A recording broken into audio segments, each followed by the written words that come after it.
बाहर की ओर हम लोग जा रहे हैं अभी।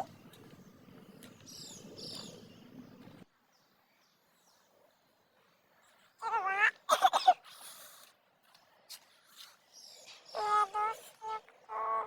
दोस्त को नहीं जब दोस्त लोग मिलेगा आज तो वीडियो नहीं बना सकते मतलब रोज क्योंकि बहुत लंबा हो जा रहा है उसे तो हम उसको शाम को स्नैक्स का टाइम दिखाते हैं उसे अगर छोटा आप लोग कुछ पूछ ही रखा हो तो बाहर आते हैं।